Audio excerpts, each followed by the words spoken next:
मेहनत का हिस्सा। राधा, ओ राधा, अरे भाई कहाँ व्यस्त हो?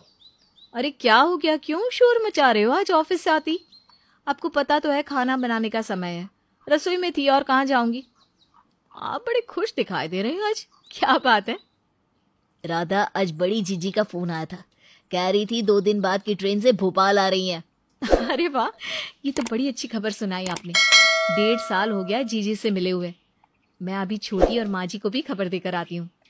पति श्याम की बात सुनकर राधा उत्साहित होकर देवरानी सुजाता के कमरे में जाती है। सुजाता, बड़ी जीजी आ रही है 2 दिन बाद। तुम्हारे जेठ जी के पास फोन आया था उनका। अरे वाह भाभी, सच में जीजी से मिले तो बड़े दिन हो गए थे। ऐसा करते हैं, उनकी पसंद की साड़ी और शॉल ले आते हैं। और पिछली बार जीजी आई थी तो माँ जी का बड़ा मन था उन्हें पायल देने का, तो इस बार मैं पहले ही लाकर माँ जी को दे देती हूँ। अपने हाथ से देंगी तो उन्हें अच्छा लगेगा। ठीक कह रही हो छोटी, इतने दिन में जीजी आ रही है, अब हमारा भी तो कुछ फर्ज बनता है ना। दोनों देवरानी जिठानी ननद के आने की खबर सुनकर बड़ी उत्साहित थी।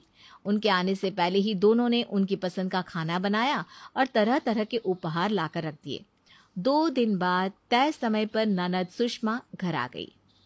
जीजी सच्ची आंखें तरस गई थी आपको देखने को। इस बार जीजा जी आएंगे तो मैं उनसे झगड़ा करने वाली हूँ कि हमारी दीदी को इतने दिनों बाद मायके क्यों भेजते हैं।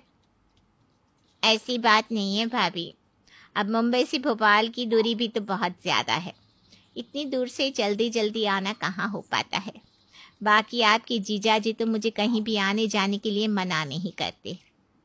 अच्छा जीजी, आप पहले चाय नाश्ता कर लो, फिर आराम से बैठकर बातें करते हैं। मैं भी काम निपटा कर आती हूँ। कुछ देर बाद माँ, तुम तो बहुओं के साथ ऐसे खुश हो कि तुम्हें कोई फर्क ही नहीं कि बेटी कहाँ है, कैसी है। अरे बेटा, ऐसा क्यों सोचती है? माँ का मन तो हमेशा अपने बच्चों के साथ ही होता है। माना कि मैं अपने बेटे बहुओं के साथ खुश हूँ, लेकिन इसका मतलब ये नहीं कि मुझे तेरी कोई चिंता नहीं है। रहने दो माँ, मैं सब समझ रही हूँ। अगर इतनी ही चिंता होती तो क्या मुझे ये सब कहने की नौबत आती। अरे ऐसा क्या हो गया बेटा जो तू ऐसे कह रही है? माँ, आप तो ऐसी बात कर रही हो जैसे दुनिया में क्या चल रहा है तुम्हें खबर ही नहीं है। अरे बाबा, हुआ क्या है? मुझे भी तो पता चले। कुछ बताएगी या पहेलियां ही बुझाती रहेगी? आपको पता नहीं चला? झांसी वाले चाची चाचा ने अपनी प्रॉपर्टी दोनों बेटे और बेटी में आधी आधी बांट दी। और मेरी सहेली पुष्पा है ना, उससे तो उसकी माँ ने दिल्ली में फ्लैट लेकर दिया है। अरे इतने दिनों बाद आई है, माँ की खैरियत नहीं पूछ रही, पहले दुनियादारी की बातें लेकर बैठ गई। अरे पहले बैठ तो सही मेरे पास, ये बातें तो होती रहेंगी। अच्छा, आज ना तेरी पसंद के पराठे बना देती हूँ। माँ, मुझे सब पता है। मेरी बात को काटने के लिए आप ऐसी बातें कर रही हो। ऐसी बात नहीं है बेटा, माँ अपने बच्चों से एक समान प्यार करती है। बस ये दुनिया की रीत है कि बेटी को ससुराल जाना होता है, लेकिन तू भी मेरे लिए उतनी ही प्यारी है जितने श्याम और मोहन। तभी बहू सुजाता आ जाती है। हाँ माँ, ये बात तो आपकी बिल्कुल सही है। जीजी, माना कि साल साल भर आप मायके नहीं आती, लेकिन ऐसा कोई मौका नहीं होता जब माँ जी और आपके भाई आपको याद ना करती हो। माँ तो अपने लिए कपड़े लेने जाती है तब भी हमेशा कहती है, सुषमा आती तो उसे भी दिला देती, उस पे चटक रंग फपते हैं। माँ जी, आपकी घुटनों में दर्द रहता है, आप रहने दीजिए। पराठे मैं बनाकर खिला दूंगी जीजी को। आप जीजी को वो दिखाओ ना जो मंगवा कर रखा है। अरे हाँ, मैं तो बातों ही बातों में भूल ही गई थी कि तेरे लिए कुछ मंगवाया है मैंने। इतना कहकर माँ उठकर अपनी अलमारी से एक पैकेट निकाल कर लाती है। ये देख, ये तेरे लिए ना पायल बनवाई है, और ये सूट और साड़ी तेरी भाभीियों की तरफ से।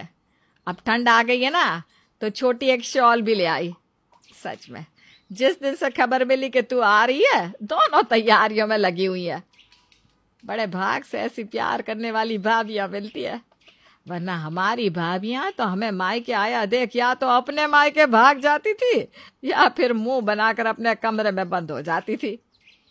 माँ कृष्णा अपनी तरफ से बेटी को समझाने की पूरी कोशिश कर रही थी, लेकिन सुषमा के तेवर देखकर लग रहा था कि इस बार वो भाई भाभी और माँ से मिलने के लिए नहीं आई है, बल्कि उसके मन में कुछ और ही चल रहा है। 2 दिन तक कृष्णा देखती है कि सुषमा के तेवर कुछ ठीक नहीं है। वो भाभीियों से मिल रहे प्यार और सम्मान के बाद भी कुछ खास खुश नजर नहीं आ रही थी। वो हर बार की तरह न तो माँ के पास बैठकर उनके सुख दुख